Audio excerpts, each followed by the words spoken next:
Oh no, it's Mecha Gamezilla.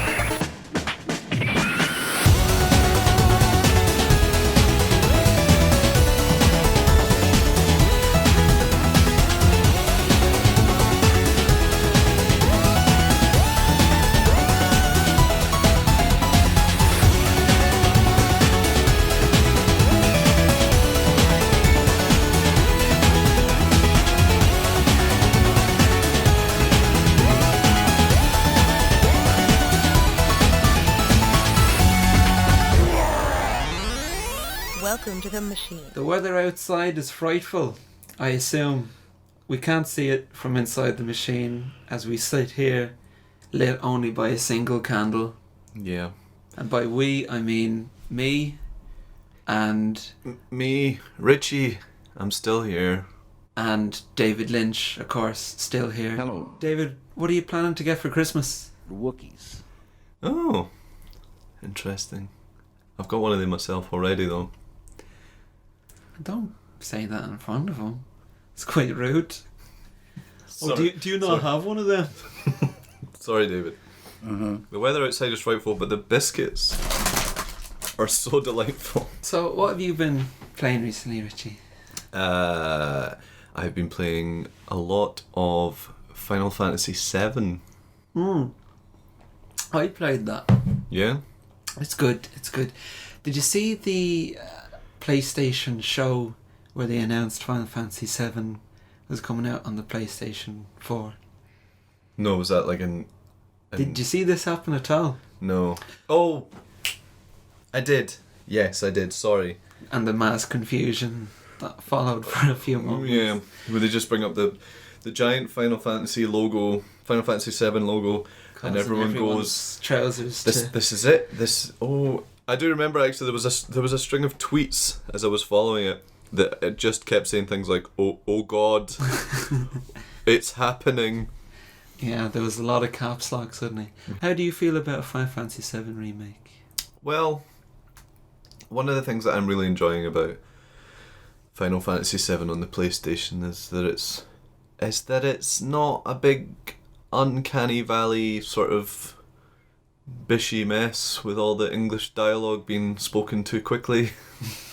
I mean, that's maybe unfair because I don't have a lot of experience with I don't have a lot of experience with Final Fantasy in general, but I think one of the things that I'm enjoying about it is that it looks a wee bit more cartoony than it perhaps would nowadays because of the time it was made and the fact that you couldn't make a CGI person at that point.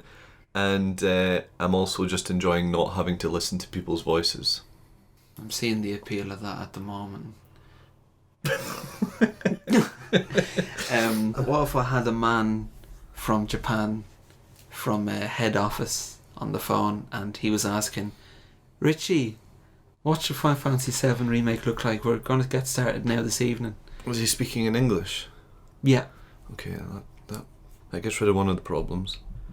I mean, with the communication. He's starting this evening, and I've got him on the phone. So. Okay. I guess we can maybe have more swearing. Yeah, less. I don't want to feel like a child playing this game. I want to feel like a grown-up. So I think swearing, maybe some sex. Well, this is it. I mean, you want to take control of a character that you would happily. Do you reckon Red 13 should stand up and have like 6 breasts?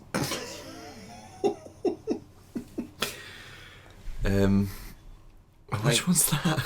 Like Red 13 is the wolf man. Oh, maybe I've not got that far yet. Red 13, the red.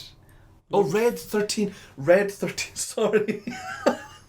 That is what I was saying, though. I've seen some, like, not as part of this, I've seen some horror, like, sometimes I look at Red 13 and I remember some of the horrifying deviant art I've seen of Red 13 with a giant cock. Oh. What's the name of the town with the big cannon? Jonan. The sister Ray. What about Red 13 with the sister Ray built onto his crotch? That's canon.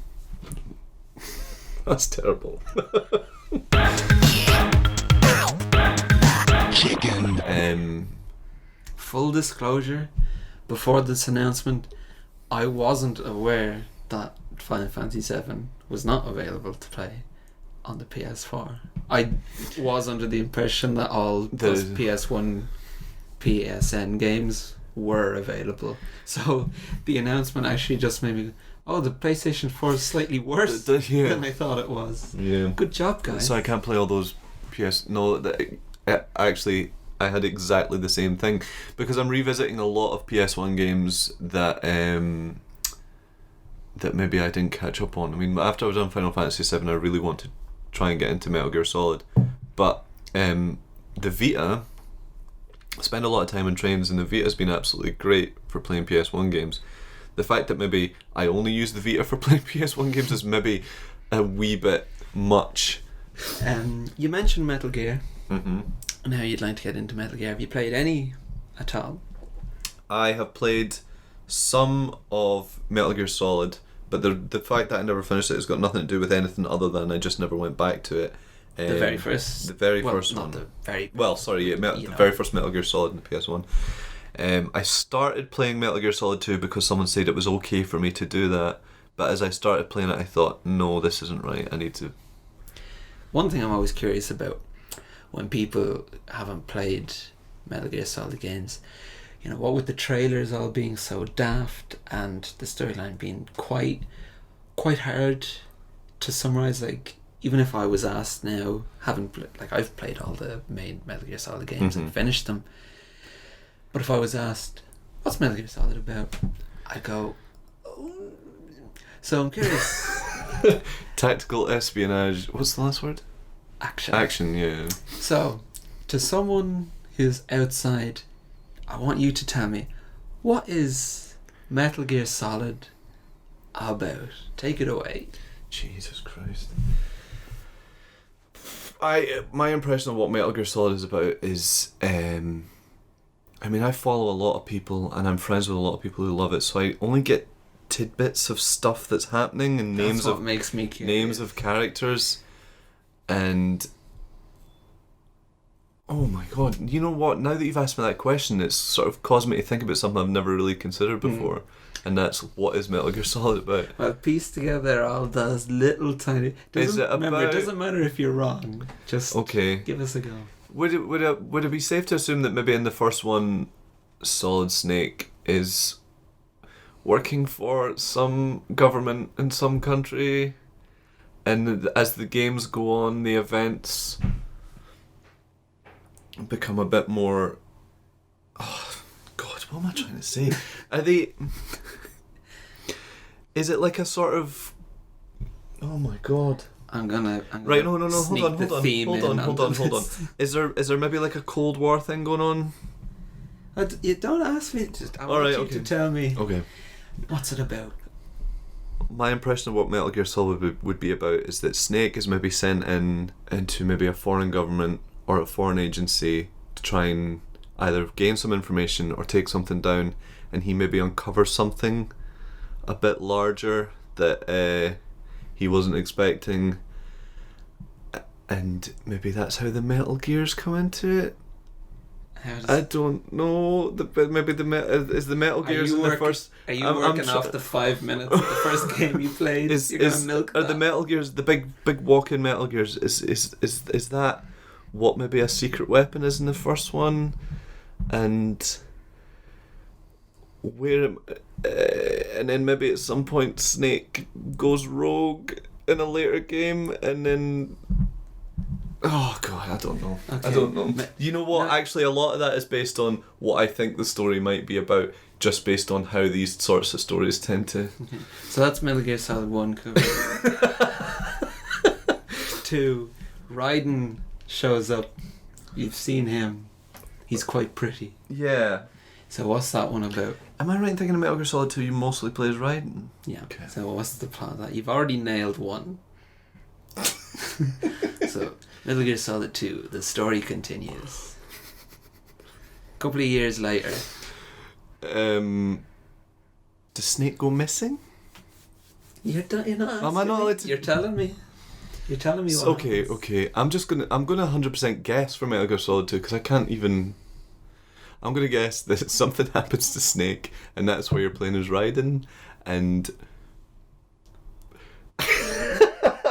this is I'm saying all this, and I realise how ridiculous it's going to sound to anyone. Everyone Okay. knows that the plotline of Metal Gear Solid is fairly ridiculous. So Raiden goes. Raiden is tasked with searching for Snake, who maybe goes missing at the end of the mission at the beginning of Metal Gear Solid 2. I'm going to guess, and maybe he discovers that Snake is.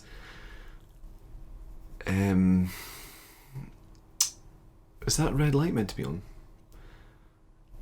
Oh, God, this is too difficult. This is like asking me to write a story that already exists. Perhaps Raiden discovers something bigger than what he was initially searching for. there's a theme. And There's a theme then in gets this series. together with Snake at the end and takes down a big baddie. And what's the baddie hoping to achieve in Metal Gear Solid 2? Is he hoping to take down a government? Take down the organisation?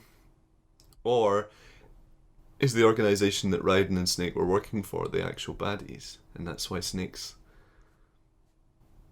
You're just looking at me. I can't do this.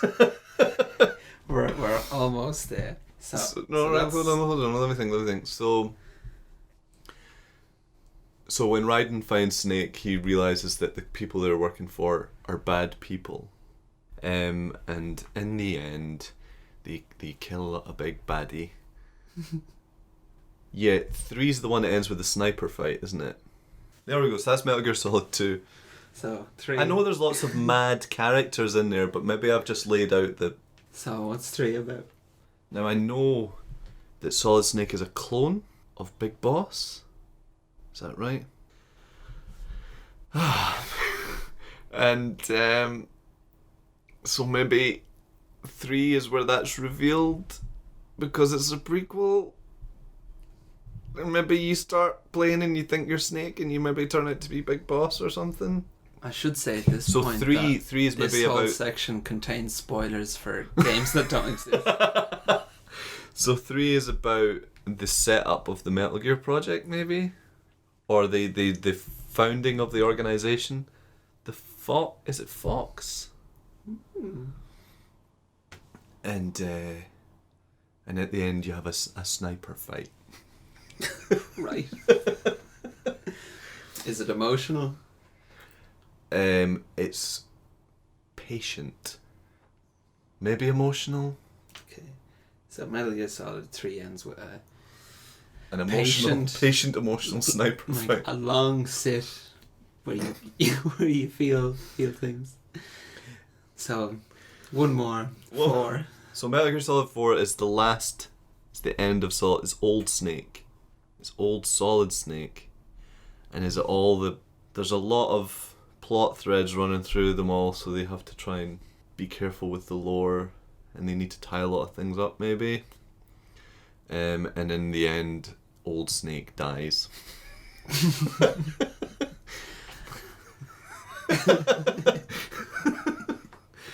In terms of what it's about...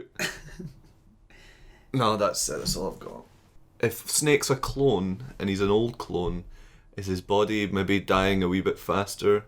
Or... he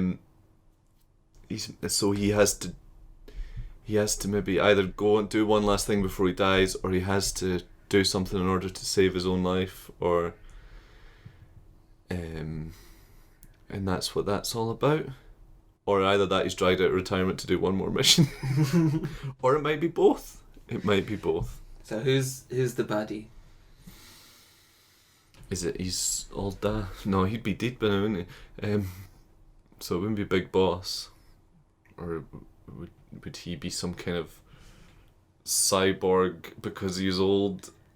It's Big Boss of Metal Gear now. Oh, right, yeah, maybe. He's a big walking Metal Gear. A big Metal Gear with an eye patch. Yes.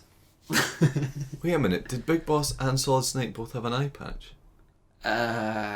Was he cloned and still only had one eye? What else will happen? Clone means you copy someone. Right. Okay. So of course the baby had an eye patch. Science. And then there's all the stuff about, I hear names like Liquid Snake and, is that Metal Gear Solid 3? And then 5 must just be Dicking about. Yeah. 5 must be Big Boss set at a particular time in the timeline. So there you go, that's the Metal Gear. I don't even have to play it anymore. 5 is about Big Boss's transition into becoming a Metal Gear. Like Kane in RoboCop 2. Exactly like that. Is this games journalism? Guessing what popular things are about. Do you want to do all the Final Fantasy games now? Now 6, that's when they brought in the evil was like a clown, is basically the Joker, and he's like, the clown goes, I've had it up to here. I've had it up to here with everything.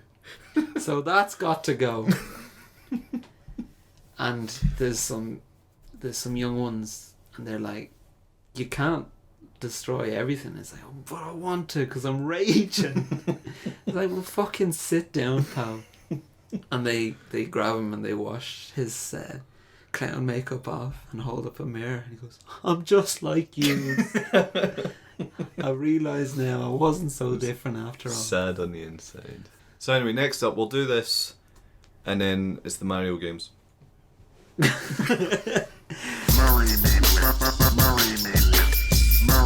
with my money. Richie, Yeah. have you any fond Christmas memories? I have many fond Christmas memories. Have you any unfond Christmas memories? Maybe retrospectively, but at the time, no. You know what? Christmas has generally been quite okay for me. I've never had a terrible Christmas yet. Because we asked our listeners if they had any good or bad Christmases. Yeah. Where shall we start? Yeah. Yeah. Where shall we start? Yeah.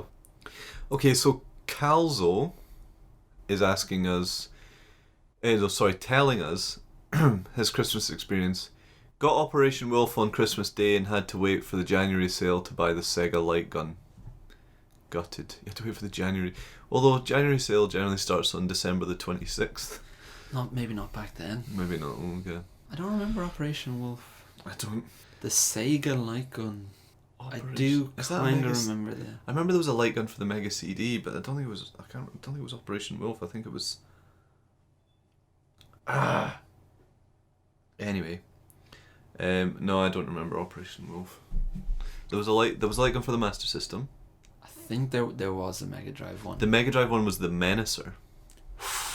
That was it a bazooka? I always think of it like as obviously like the Master System and NES light guns were just wee guns. The Spectrum had one that was very similar as well. And then obviously next gen it's like we need to up our game here. It's a light bazooka. So you had the Super Scope and the Menacer. The funny thing about Menacer is you can perfectly imagine they thought, that sounds really tough. But Menacer really does seem really quite low down on the... like that sounds more like pestering sheep a bit. Like, oh, you're a menace. Like, you know, if someone is a murderer, Yeah. you don't call them a menace. You know, you call someone who's just a bit of trouble. Dennis the Murderer is definitely a lot more terrifying than Dennis the Menace. If someone is wielding a gun, Yeah. you don't call them a menace. There's people being held hostage by a right menace. Menace shoots 3. Mischievous gunman kills 12. Man acting the goat. Takes M16 to family.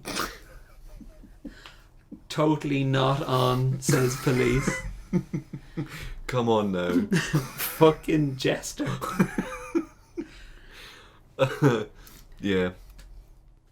Ben Slime says that his best Christmas memory is getting out of Midgar and getting a chocobo on Christmas Day. That's good. That's a happy sounds like one. a lovely Christmas. But he goes on to say that he woke up to a corrupted save on Boxing Day.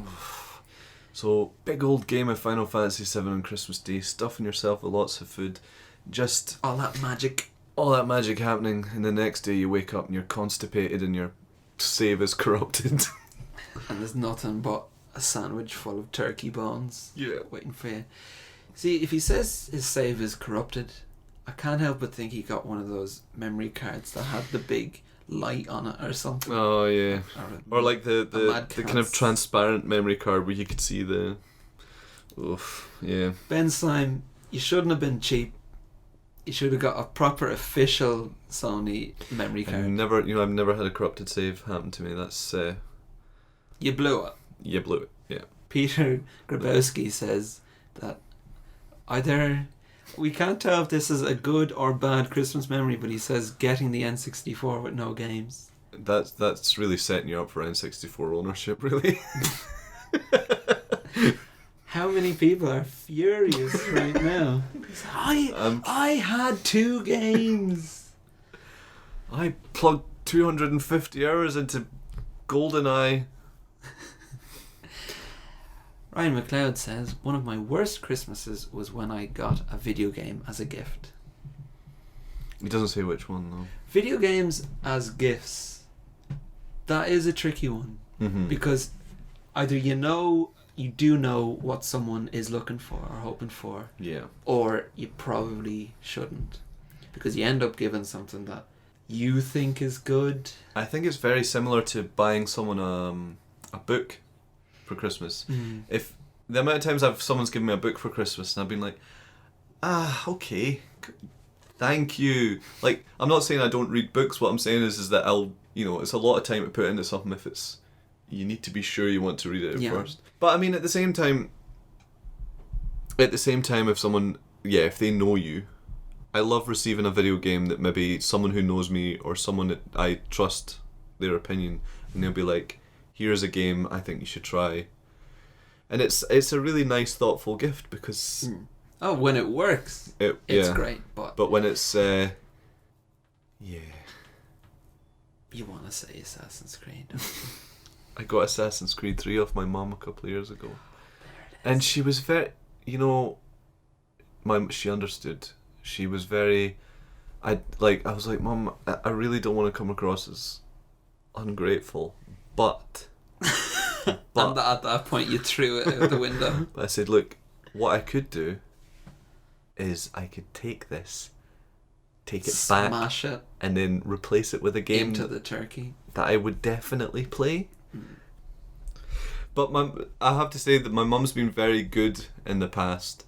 One year, and it was a complete... I can second that. Shenanigans says, the year Santi brought me an N64, the power was out most of Christmas Day.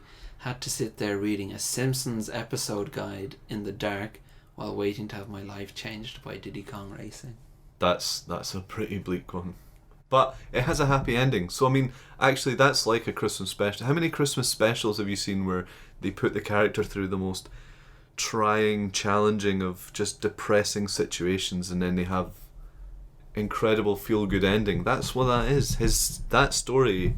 It's unusual that the Snowman is a Christmas miracle. The Snowman is basically... It's the opposite. It's like, we're just having a lovely time at Christmas. And then... Did you forget about death? Were you sitting there forgetting about death? Spoiler alert. The kid melts. Best thing about that ending to the Snowman is there's not, like, that happens all in about 30 seconds. He wakes up, he runs out the door, dead snowman, credits. It's like, dead snowman. I think he might fall to his knees as well, then the credits. And it's like, the thing, the solace is supposed to be in that, well, he's got the scarf to remember him by. But he had that scarf already. Like, it wasn't the snowman. The snowman should have got the scarf at the North Pole. Have you seen The Snowman and the Snow Dog? I didn't. I wanted to see it, but I've not seen it yet. Well, if you don't want to hear spoilers, then skip ahead. But essentially, I can't do that. I'm sitting. Oh right, okay, sorry. But go on. But we'll mention the beginning is that he makes because the kid's dog dies, he makes a dog out of snow and the snowman because he finds it's the same house. He finds the scarf and the old. I don't know what age the tangerine is at this point, and the bit it was bits of coal and the hat, and he finds a picture of the boy with the snowman, and he takes it out and he makes a snowman, and the snowman it's exactly the same snowman. He comes back to life, which has me wondering: is the snowman like a ghost that inhabits the bodies of snowmen? Jesus. I should put this on Halloween. Like, what is the snowman? But let's not forget there's like all the snowmen I know. come to life. Well, Oh my god, is it all the dead? Well, that's Coming what back. I was thinking, because remember you meet all the snowmen from different regions of the world, and I'm pretty sure in the second one there's like a fighter pilot snowman, but if it's meant to be in modern, maybe it's like a World War II fighter pilot that's now a snowman. Mind you, the idea of coming back from the dead as a snowman is pretty. A flying snowman. Like, think of all the people in World War II, like the Germans coming back, and it's like a completely white race. And they must come back. That's why they have that dance. That's why I'm suggesting that every snowman in the Snowman is actually a Nazi ghost. And then they fly up and they all hang out together. Hey! With Santa. With Santa. Yeah. Santa's German, isn't he? Yeah. His second name's Klaus. There you go. We're through the looking glass here, people. So think about that while you're enjoying that this year. Yeah. Oh, God. But it's alright because they die in the end. Yeah, their spirits are banished again, so that spring. I also noticed the snowman from the Snowman is the only one that brings a kid along. And nobody goes, what you doing? Someone should have been raging. What are you doing? This is not okay. So that kid from the Snowman... I'm bringing someone next year. So that kid from the Snowman was basically being brought into the Hitler Youth. Yes. Mickey's Christmas memory. Me and my brother found a game unwrapped 2 weeks before Christmas, and we played it every day when our parents were at work, and we finished it before they gave it to us on Christmas. Felt pretty bad about it. Well, you ruined it for yourself more than anything. I think your parents still had the experience of thinking they've surprised you, so the only people that came out bad were you guys, I reckon. This reminds me of remember when the first PlayStation must have had a price drop at some point because it was a year that were absolutely impossible to get a hold of. And I remember there was a big slash. Yeah, and I think it was the year that Abe's Odyssey came out as well, because I wanted Abe's Odyssey, and they threw in a second controller as well. That's right. And my parents just could not find one at all, and they told me and my brother, I'm sorry, we're gonna have to get you something else because we just couldn't get a hold of a PlayStation.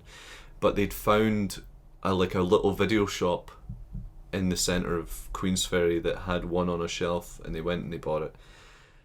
And my stepdad interpreted my behaviour walking about the house, because I was a teenager and maybe a wee bit mopey as teenagers are, but he interpreted my mopiness as, I'm not getting a PlayStation, And instead of just going with it so that I could have a happy Christmas day, he went, "Oh, right, look." And he opened the cupboard and says, "We got you a bucking PlayStation. Didn't he tell your mum I showed it to you?" And then closed it. And I was like, I wasn't. That would have been a nice surprise. So, yeah, that was a Christmas surprise also ruined for me by being mopey. It reminds me of a nice Christmas surprise that I had. It was the first year of the PlayStation 2. Mm-hmm. And do you remember how insane it was getting a PlayStation 2 that first Christmas?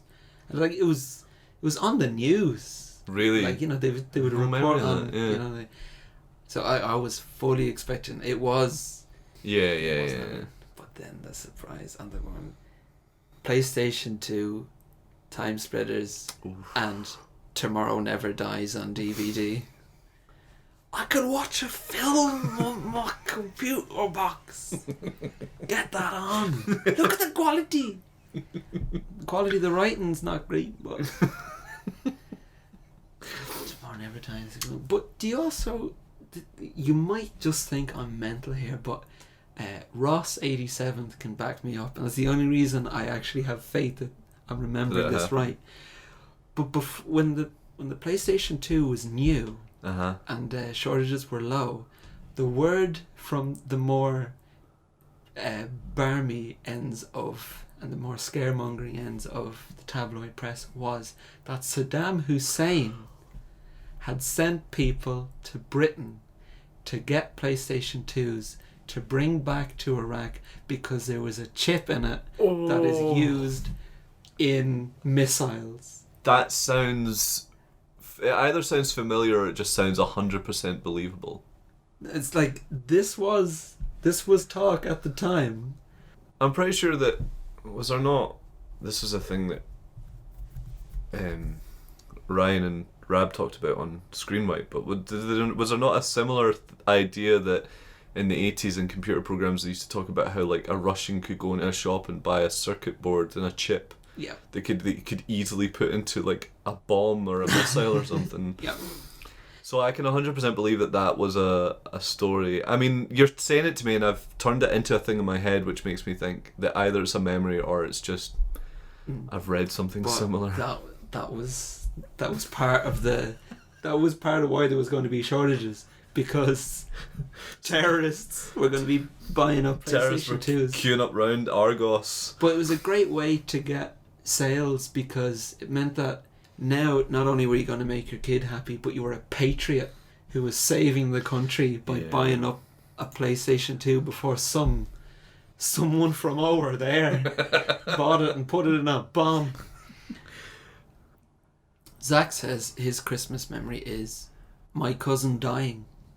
Oh, that's not video game related though, is it? That's true. That's quite selfish of Zach. Actually, don't appreciate that now. If his cousin died as a result of playing games, like, my cousin put on Virtua Fighter and it was intense and he just fucking blew his eyes out. The worst thing about this is I don't know if he's being serious. I don't think it matters. So I'm sorry. I'm sorry to hear that, Zach. I'm sorry to hear it wasn't you.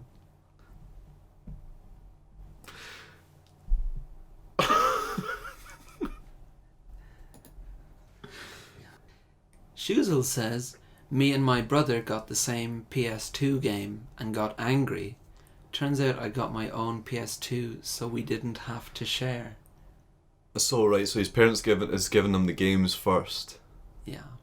And he's been like, well, what's the point in this? And then they've been like, well, hey, we got your PS2. So that's what I was talking about earlier. That's a nice wee... Oh, but two PS2s? Although two PS2s in one house seems quite decadent, really. Who is this cunt? Posh says, getting a Spectrum 128K but having 6 games on the tape and not knowing I could fast forward. 6... Oh, he's talking about... I knew this pain so well. I had a Spectrum 128K plus 2 with a tape deck built in, and I was obsessed with Dizzy games, and I never played the first Dizzy game, but Codemasters used to release something called... They had a range of packs that were called Quattro, and it would have 4 games on it, and it would have 2 games aside. Now, you know, Spectrum games, they were just noise, digital noise that loaded up into the... So if there was 2 games on one side of a tape, there was no discernible break where one game ended and the other game started. And Dizzy was the second game on one side of a tape, and the first game was a mountain biking game. I could load mountain biking easily, but there was no way of telling where the break in the tape was where I could start loading Dizzy. And I had the tape for years, and I never played the first Dizzy game because it was impossible to load. Impossible. So I know you're paying, but he's saying not knowing you could fast forward. So maybe I was doing something wrong, which is entirely possible. Christoph says, last year I didn't get any video games. I also had just turned 25 and realised it was all over. Hashtag socks and scarves. The first year it happens, you feel sad. Mm-hmm. But then the next year is when you start to think, you know what? I like socks. That's the tragic part of getting old is actually hoping someone buys you some nice socks. Yeah. I could use some new socks actually. Or a jumper. Opening a jumper and being like, oh, I like this. This is nice. Now that brings us on to you, Richie Morgan. You hate Christmas jumpers. You hate Christmas jumpers. And I own a Christmas jumper.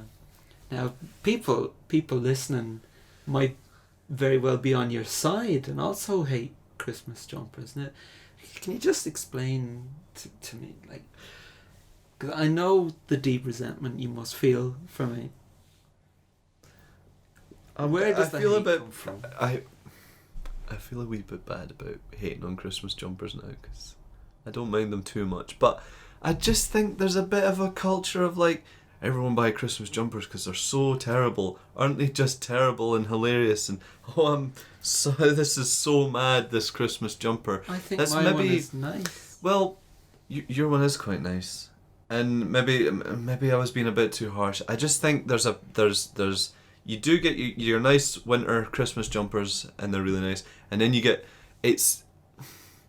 maybe it's not people wearing Christmas jumpers I hate. It's just people making a big deal of being like, hey, look at my terrible shitty jumper. Isn't it hilarious? Am I not a mad person? You don't like the culture of the Christmas jumper. No, it's not the jumpers themselves, it's the culture. It's maybe not even the culture, it's maybe just the way that some people wear them. Maybe not even the way some people, maybe that's the wrong way of saying it. It's more just that idea that putting on a terribly designed jumper is just hilarious. It's a bit like video games in a way, because you like video games. I like video games. What do you think of people who play video games? Scum. Terrible people. Idiots. Scum. They don't deserve anything but spit. I guess it's maybe the clothing equivalent of someone that will go out their way to tweet about watching fucking Sharknado. Okay. Just be like, I've spent 2 hours watching this terrible film. Isn't it hilarious? Well, it's hilarious because it's got a funny title. But yeah, I know what you mean. You don't. It's a bit of a... You could fall into a trap. You know, you start moaning about Christmas jumpers and then you're that guy who's moaning about Christmas music. And they're unbearable. Every year when the shops start to change and the music starts coming in, the only dread I feel, it's not that I'm hearing I'm Dreaming of a White Christmas. It's that, oh God, now I have to listen to people complain about Christmas songs again. Here we fucking go. Because it's the people that are surprised every year. Every single year. You know, people that are in their 30s, you know, that are used going to shops for an everyday part of their life. Yet still on November 1st, when they see something Christmassy in the shop, they'll lose their fucking minds. What's this? Fuck off, Tesco. I don't want to see selection boxes. You know. Stay at home then. Online shopping works pretty well. They've only put fucking holly in the corner of the Amazon site. I'm not doing any Christmas shopping till next year. For fuck. Heat Phoenix says he got Sonic Adventure 2 Battle for the GameCube, but he already had it, and he played it anyway. Good stuff. Did you know there was one year at Christmas where 3 separate people bought me Quantum Leap Season 1? On DVD.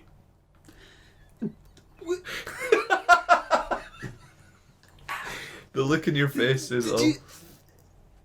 Were you dropping hints about wanting I was Quantum just... Leap You know, I was Season 1 watching... to everybody? I wasn't asking anyone for Quantum Leap Series 1, but I had been watching a lot of Quantum Leap that year, and I was in a bit of a Quantum Leap high.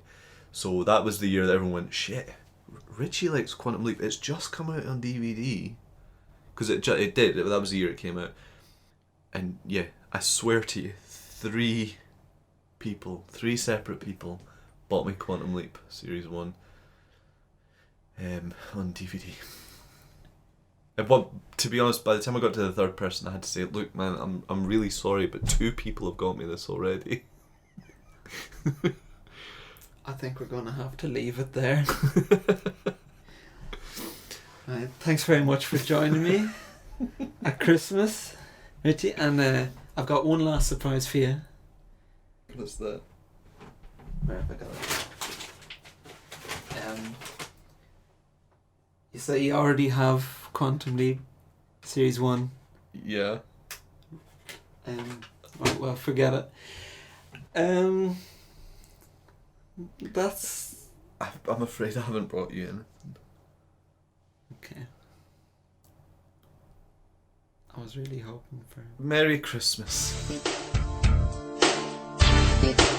Brock, what's wrong? Aren't you having a good time? Oh, sure, Misty. Then come back inside and join the party. I will in a second. Brock, are you crying? No, it's just cold out here and Andrew, what? I'm thinking about Christmas back home. In Pewter City, the lights are pretty, and even though I love to roam, on Christmas Eve I make believe I'm home. I close my eyes and I see my friends, my family, the happy times that I shared with all the people who care. I'll be so far away from them on Christmas Day, and though we may be apart, I keep my home in my heart. Oh God. Jesus Christ. Oh my God. Oh God. Oh my God. Oh yeah. Is that red light meant to be on? You're just looking at me. I can't do this. Oh.